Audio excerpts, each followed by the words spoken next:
નમસ્કાર, આપ જોઈ રહ્યા છો સ્પાર્ક ટુડે ન્યૂઝ। દાહોદના ઝાલોદ તાલુકા વિસ્તારમાં ચાલતા સસ્તા અનાજની દુકાનોમાં ગરીબો માટે ફાળવવામાં આવતું સસ્તું અનાજ બારોબાર સગે વગે કરતા હોવાની લોકમુખે ચર્ચા જોવા મળી રહી છે।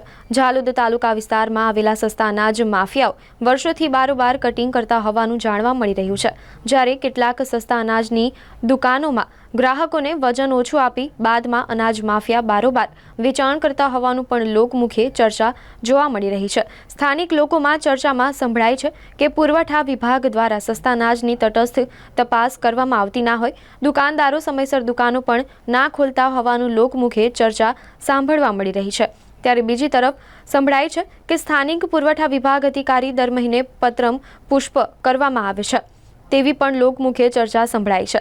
તો શું જવાબદાર તંત્ર ગામડે ગામડે ટીમો દ્વારા તપાસ કરવામાં આવે તો સસ્તા અનાજની દુકાનદારો દ્વારા બારોબાર સગે વગે થતા અનાજનો જથ્થો અટકાવી શકાય તેમ છે।